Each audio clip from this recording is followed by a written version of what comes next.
तो दोस्तों, ये है अगला पार्ट डर का। पहला पार्ट जो हमने पढ़ा था डर, ये है उसका अगला पार्ट भूत बच्चा। ये है राज कॉमिक्स एक्स सीरीज़ की कॉमिक्स है ये। हमने पहले ही डर कॉमिक अपलोड की हुई है, आप वहाँ पे जाके उसे पढ़ सकते हैं। तो यह है कहानी आगे। राजनगर के उत्तर में स्थित ये पहाड़ी क्षेत्र, जिसकी लंबी बेहद लंबी सांप सी बिछी सर्पीली सड़क और मनोरम वातावरण के हसीन नज़ारे किसी भी प्रकृति के नज़ारों के भूखे को अपनी तरफ खींच लेने में सक्षम है। प्रकृति के नज़ारों के उन्हीं भूखों में से लगता है सड़क के सीने को अपने टायरों के तले रोंदती उस शानदार कार में बैठा वह नवविवाहित जोड़ा। ये हसी वादियाँ और ऊपर से ऐसा खुश नगर मौसम, जी करते हैं घूमती रहूं। मस्त मौसम और हसीन वादियों का संपूर्ण आनंद लेने में व्यस्त थी वह युवती, जबकि युवक को व्यस्त किसी किए हुए थी कोई और ही उलझन। एकदम नई गाड़ी बार बार हिचकोले खा रही है, कहीं कोई गड़बड़ तो नहीं होने वाली। गड़बड़ हो चुकी थी, एक तेज झटका खाकर रुक चुकी थी कार। क्या हुआ डार्लिंग, कार क्यों रोक दी? रोक नहीं दी, रुक गई। देखना होगा, शायद इंजन में कोई खराबी हो गई है। कार से उतरकर इंजन का मुआयना करने के बाद दंग रह गया वह युवक। कमाल है, सब कुछ ठीक ठाक है, फिर क्यों अचानक खराब हो गई कार? लगता है कंपनी वालों ने हमें कार के बदले घटिया कार में दे दी है। नई कार के बदले में नई घटिया कार दे दी है। मैं डैडी से कहकर उन कमबख्तों पर केस। कार बनाने वालों को एक ही सांस में न जाने कितनी गालियां दे जाती होती अगर तभी गूंज न उठती वह आवाज़, जिसने ठीक बम की आवाज़ की मानिंद उनके कानों में प्रवेश किया। उआ उआ, ये आवाज़ें, ये तो किसी बच्चे के रोने की आवाज़ हैं। उआ उआ। खाई में झांक कर यूं हैरान रह गया वह जोड़ा, जैसे कुतुब मीनार के एफिल टावर की कमरे में बाहें डालकर रॉक एंड रोल नाचते देख लिया हो। बच्चा, खाई में बच्चा, उआ उआ उआ। उधर उस खाई से आ रही आवाज़, आओ देखे क्या मामला है। कहाँ से आया है यहाँ? यह बच्चा इस खाई में कहाँ से आया है, ये सोचने का विषय नहीं है, बल्कि ये सोचने का विषय है कि इसे बचाया कैसे जाए, क्योंकि वह किसी भी समय पेड़ से सैकड़ों फुट गहरी खाई में गिर सकता है। दहशत के डोरे तैरने लगे युवती के आंखों में। उसे बचाना असंभव है, इस खाई में उस तक पहुंचने का प्रयास करना अपनी जान गंवाना होगा। तुम वहां नहीं जाओगे संजू? हाँ हाँ, मैं वहां नहीं जाऊंगा, लेकिन अगर मैं वहां नहीं गया तो वह मर जाएगा। नस्तर सी प्रवेश कर गई थी उसकी आंखों में वे निगाहें। तभी तो, पीछे हटो, मैं उसे बचाऊंगा, जरूर बचाऊंगा। आओ संजू, संजू रुको। युवती रोकती रह गई और युवक एक मासूम जिंदगी बचाने में खाई में उतरता चला गया। उफ उफ, कहीं संजू फिसल कर गहरी खाई में गिर गया तो उफ। सैकड़ों आशंकाओं ने कंपा डाला था युवती को, लेकिन कुछ भी नहीं हुआ युवक को, और सकुशल वापस लौट आया। ओ संजू, तुम मौत के मुंह से वापस आ गए, आओ चल यहाँ से। किसी कुशल पर्वतारोही की तरह खाई में उतरता वह बच्चा पहुंचा। कार में आ बैठे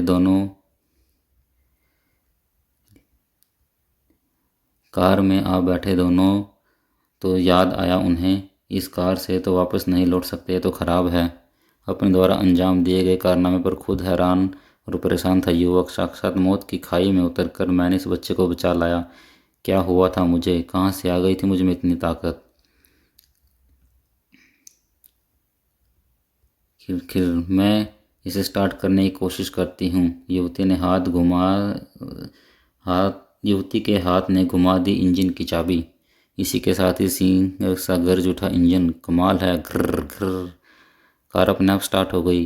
हैरानी का एक ज़बरदस्त झटका था ये दोनों के लिए, लेकिन हैरानी के सागर में गोते लगाते हुए दोनों अगर इस मासूम के होठों पर माधुरी दीक्षित की तरह नाचती शैतानी मुस्कुराहट को देख लेते तो छक्के छूट जाते।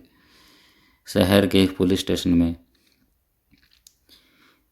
ये है वो नौजवान जो अपनी जान पर खोल खेल कर आपके लाडले को बचाकर संयोग से इसी पुलिस स्टेशन में ले आया जहां आप कुछ देर पहले से बच्चे गायब होने की रिपोर्ट लिखवा कर गए थे।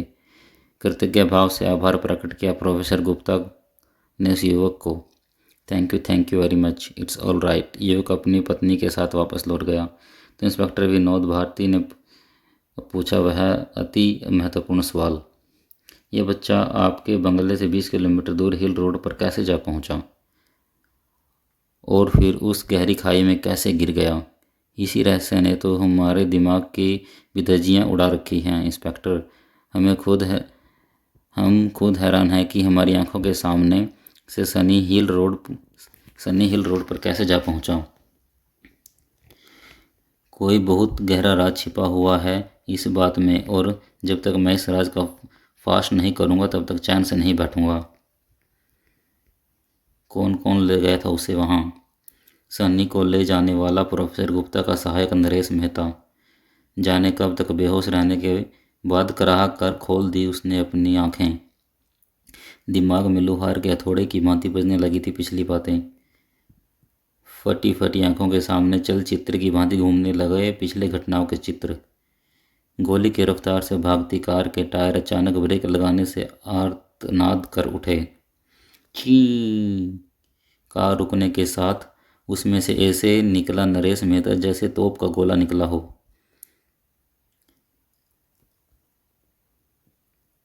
एक तेज झटके से उसने कार का पिछला दरवाज़ा खोला और पिछली सीट पर पड़े सन्नी का उठा लिया। बसने से पहले ही उजाड़ दूंगा मैं तेरे पाप की दुनिया। दूसरे ही पल उछाल दिया सनी को उसने सैकड़ों फुट गहरी खाई में, जा मौत के पास। एक ही पल बाद जब नरेश ने खाई में झांका तो वो चक्का रह गया। Oh no! कारण था सनी। उफ, वह उस पेड़ पर अटक गया शक्ति उसे मरने ही नहीं देना चाहती है।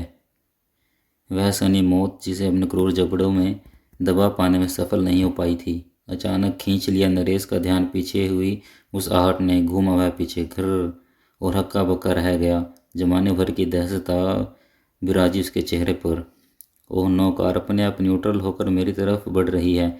बचना होगा उसे वरना मैं उसकी चपेट में।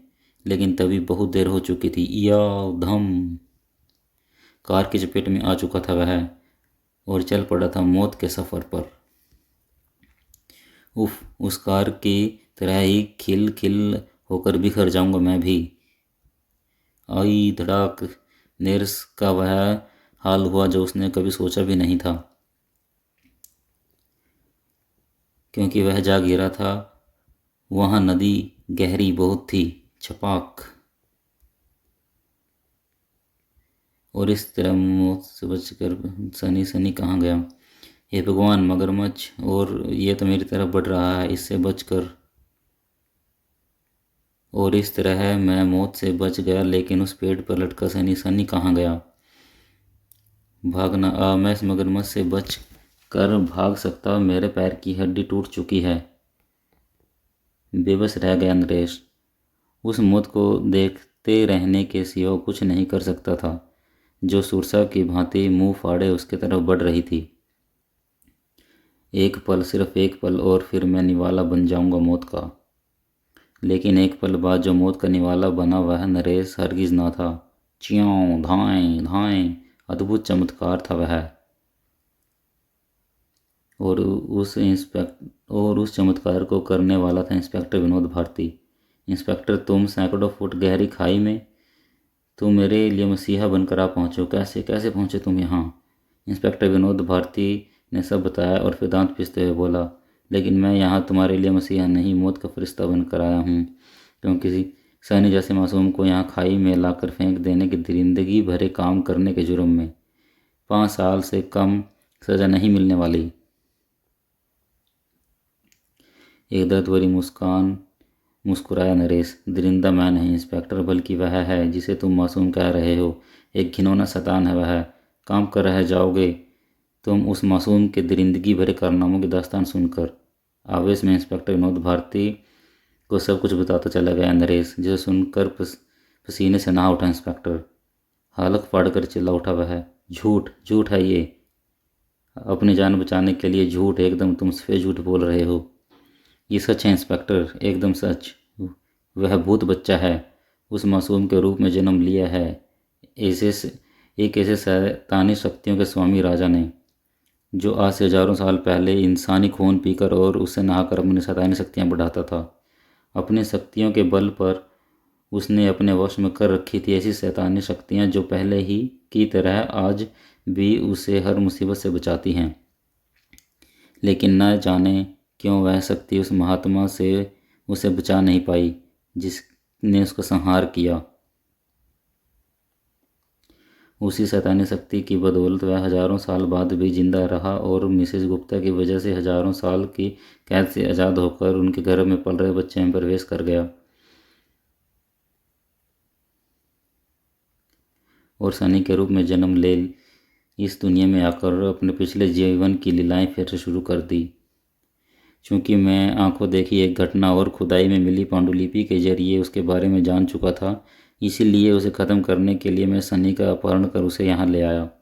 मेरी बात का सबसे बड़ा पुख्ता सबूत तो यही है इंस्पेक्टर कि वह मासूम शैतान अपने माँ बाप की गोद में पहुँच चुका है और मैं यहाँ मौत से जूझ रहा हूँ। गंभीर हो गया था इंस्पेक्टर विनोद भारती का चेहरा। तुम्हारी बात में दम है मिस्टर नरेश, लेकिन तुमने यह बात प्रोफेसर साहब और उनके परिवार वालों को क्यों नहीं बताई? उससे कोई फ़ायदा नहीं होता इंस्पेक्टर, उल्टे मुझे ही पागल समझा जाता और फिर भला अपने जिगर के टुकड़े का कौन अपने हाथ से खून कर देता है। मैं समझता हूँ, पर यह बात मैं नहीं बताऊँगा तो शायद वे मान जाएं। फ़िलहाल यहाँ से बाहर निकलने की सोची जाए। इंस्पेक्टर विनोद भारती ने नरेश को अपनी पीठ पर लादा और संभल कर इंस्पेक्टर, घबराओ मत, ऐसे खतरों को पार करना खूब जानता है इंस्पेक्टर विनोद भारती। ज़्यादा समय नहीं लगा इंस्पेक्टर विनोद भारती को नरेश को अपने ऊपर लाने में और उसे अपनी जीप में डालकर शहर की तरफ बढ़ जाने में। तुम्हें अस्पताल पहुंचाकर निकलूंगा मैं इस सनसनीखेज और खौफनाक केस की छानबीन में। इधर प्रोफेसर गुप्ता के यहाँ आज ऐसी घटना फिर सनी के साथ ना घटे, इसके लिए हमें इसकी देखभाल के लिए एक आया रखनी होगी। हाँ, यह ठीक रहेगा, आया हमेशा इसका ख्याल रखेगी। ओके, मैं आज ही अपने एक दोस्त से एक आया का अरेंजमेंट करने के लिए बोलता हूँ।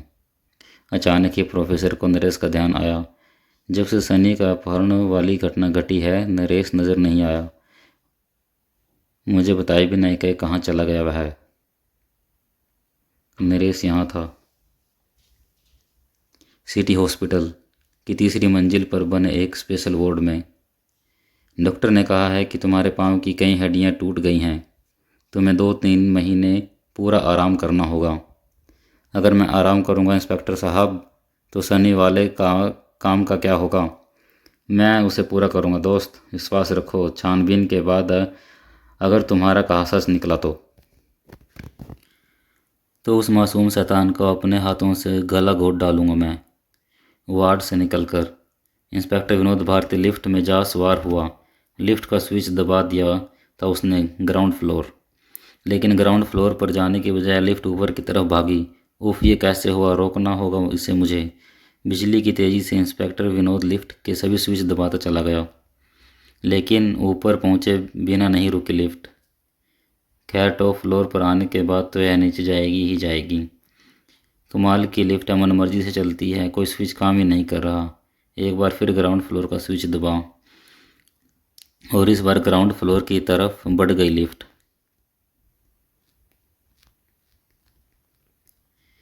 मौत के भय से इंस्पेक्टर विनोद भारती जैसे जाबांज को हलक फाड़ कर चीखने के लिए मजबूर कर दिया। बचाओ! पल भर में ही इंस्पेक्टर की चीख पर हावी होती चली गई लिफ्ट की सतह टकराने की भीषण आवाज़। भड़ाक छपाक। लेकिन किस्मत का धनी निकला इंस्पेक्टर विनोद भारती। मैं बच गया। कैसे बच गया? एक ही पल की कायम रह पाए इंस्पेक्टर की जिंदा बचने की खुशी, क्योंकि अगले ही पल लिफ्ट से जुड़े हाई टेंशन वायर का जाल आ गिरा उस पर।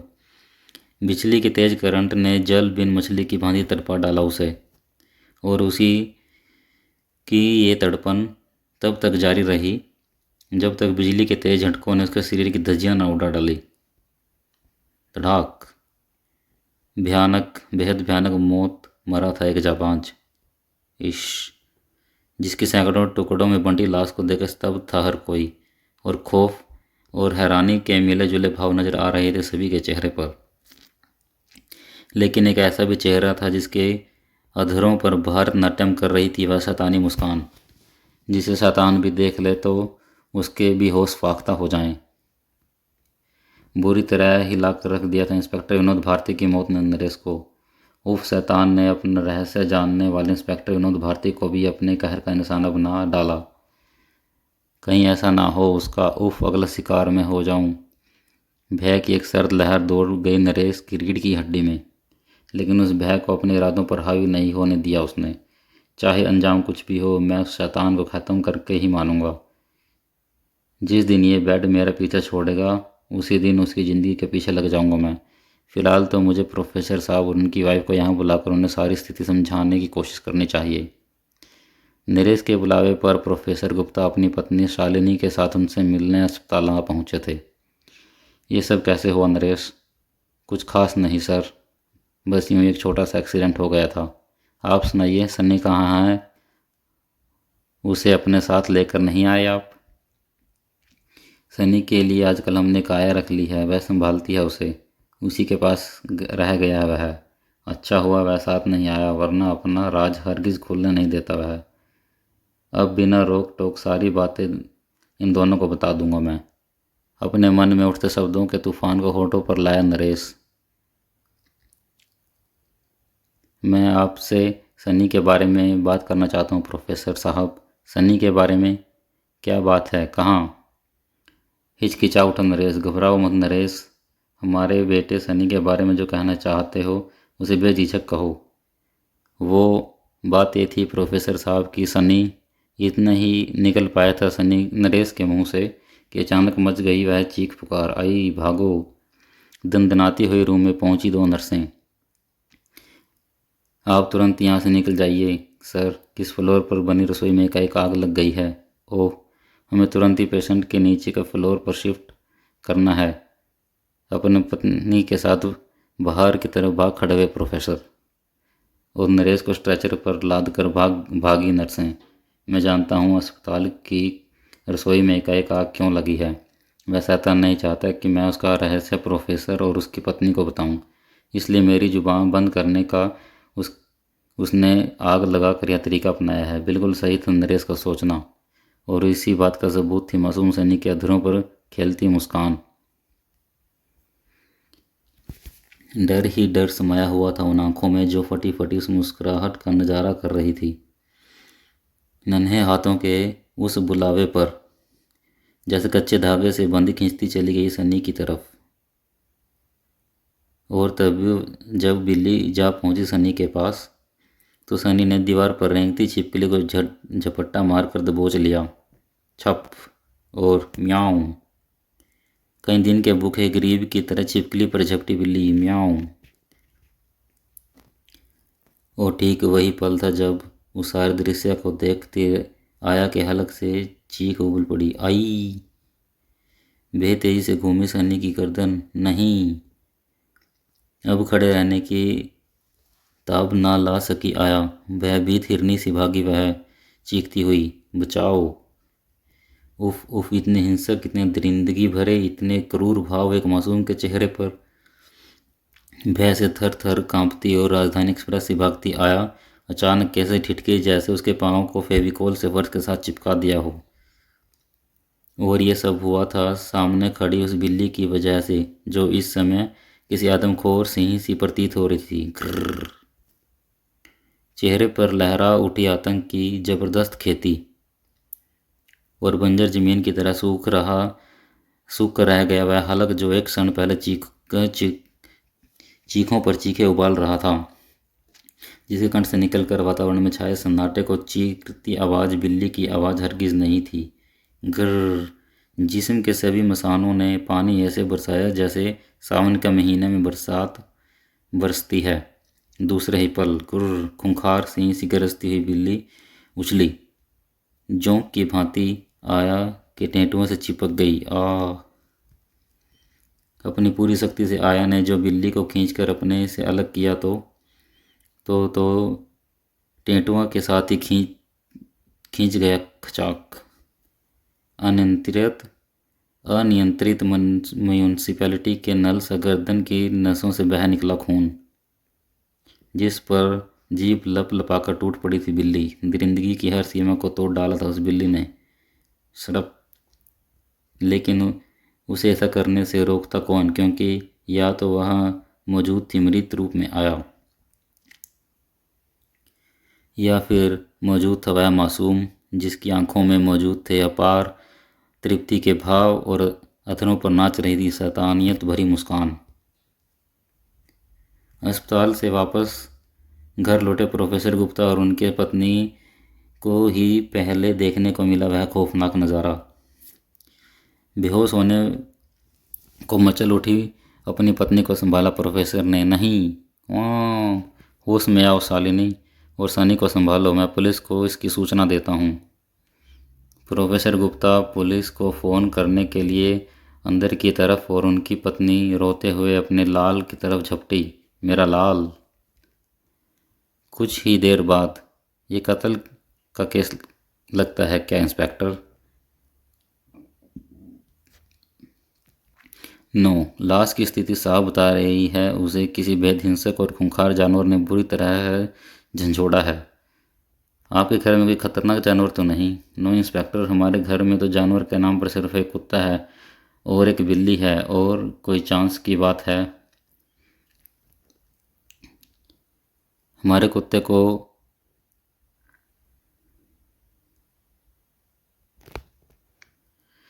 एनीवे मैं चेक करूंगा कि आपकी आया का शिकार करने वाला जानवर कहाँ से आया है और इस समय कहाँ है। हमारे कुत्ते को हमारा ड्राइवर डॉग हॉस्पिटल इंजेक्शन लगवाने ले गया है। पीछे बची सिर्फ बिल्ली, और आप जैसे संपन्न घरों की आलसी बिल्लियां तो चूहे को भी ढंग से मार नहीं सकती। आया की शत विकसित लाश को सैकड़ों अनसुलझे रहस्य के साथ लौटी पुलिस पार्टी।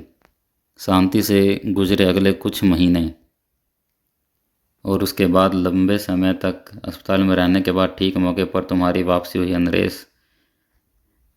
कल हम अपने सनी का पहला बर्थडे धूमधाम से मनाने जा रहे हैं। मैं चाहता हूं कि बर्थडे पार्टी का सारा इंतजाम तुम्हारी देख रेख में हो। ऐसा ही होगा सर। मानो मुंह मांगी मुराद मिल गई हो नरेश को। यही तो मैं चाहता था, क्योंकि मेरे दिमाग में एक ऐसी योजना जिससे उस शैतान को पता भी नहीं चलेगा कि कब मौत ने उसे आंख दबोचा। लेकिन मेरी योजना का शिकार कोई और न बन जाए, इसका मुझे खास इंतजाम करना होगा। क्या थी नरेश की योजना? पूरे बंगले को दुल्हन की तरह सजाया गया था। अगले दिन बाहर से जगमग करते बंगले के अंदर अब हमारा राजा बाबू एक केक काटेगा। केक के कटने के साथ ही हैप्पी बर्थडे टू यू गूंज उठी हर्ष ध्वनि। ले सनी, अपने पहले जन्मदिन के केक का पहला टुकड़ा तू ही खा। किसी समझदार बच्चे की भांति मुस्कुराता हुआ सनी केक का पूरा टुकड़ा खा गया। शाबाश, अब केक को बाकी बच्चों में बांट दो। ये केक किसी के हाथ में ना पहुंचे, इसका इंतजाम पहले से ही किया हुआ है मैंने। जिस टेबल पर केक रखा हुआ है उस पर पहले से ही मैंने बहुत ही बारीक मजबूत तार बांधी हुई है, और तार को हल्का सा झटका देने के साथ ही केक मेज से ही जमीन पर आ गिरेगा। कोई न जान सका नरेश द्वारा की गई उस हरकत के बारे में, और शायद जान भी ना पाती अगर एक मेहमान के साथ वह पमेरियन कुत्ता फर्श पर पड़े केक पर ना झपटता। सड़प केक का वह छोटा सा टुकड़ा खाते ही क्या हूँ दुनिया में पहुँच गया वह पमेरियन, दूसरी दुनिया में पहुँच गया वह पमेरियन। इसी के साथ तुरंत खुल गया वह राज जिसे काफ़ी समय बाद खुलना था। केक में तेज जहर मिला हुआ है। सुन रह गई मिसेस गुप्ता। ओ नो, मैं तो सनी को केक का बड़ा टुकड़ा खिला चुकी हूँ। उफ। लेकिन सनी पर तो जरा जहर का असर भी नहीं हुआ। प्रोफेसर गुप्ता के वाक्य ख़त्म होते ही गूंजी मिसेस गुप्ता की दर्द भरी चीख, मेरा सनी। ओ नो, सनी के मुंह से झाग। सनी पर जहर ने अपना असर दिखाना शुरू कर दिया है। इसे तुरंत अस्पताल ले जाना होगा। कुछ ही मिनटों बाद, और तेज ड्राइवर। सनी को कुछ हो उससे पहले ही अस्पताल पहुंचना है हमें। हाय मेरा सनी। कुछ क्षणों पहले उपस्थित लोगों के जिन चेहरों के मैदान पर खुशियों का मेला लगा हुआ था, वहां अब मातम ने अपना डेरा जमा लिया था। और वह मातम अपने साथ लेकर आया था ढेरों प्रश्नों की बारात भी। अब क्या होगा सनी का? क्या वह तेज जहर उस पर अपना सिर डाल पाएगा? क्या सनी एक जहरीली मौत मरने से बच पाएगा? उस नरेश के पास लोगों के मन में उठते सभी सवालों का जवाब उस नरेश के पास था, जो अपने सीने में बुलबुलाती खुशी के मारे भांगड़ा नाचने की इच्छा को बड़ी मुश्किल से जज्बे किए हुए था। नहीं, उस तेज जहर ने हरगिज नहीं बचेगा वह शैतान, क्योंकि मेरे द्वारा केक में मिलाया जो जहर उसके शरीर में पहुंच गया है, 5 मिनट के बाद उसे विश्व का कोई भी डॉक्टर उसके शरीर में बहते खून में मिलने से नहीं रोक पाएगा। और वैसे भी यहाँ से सीटीएस अस्पताल तक पहुँचने का रास्ता 15 मिनट का है, इसलिए अब उस शैतान को मरने से कोई नहीं बचा सकता। हा हा हा। मन ही मन एक जोरदार ठहाका लगाया नरेश ने। तो ये थी आज की कॉमिक। तो इसका अगला पार्ट है मासूम शैतान, जिसे हम जल्दी लेकर उपस्थित होंगे। तब तक के लिए एंजॉय। धन्यवाद। जय हिंद।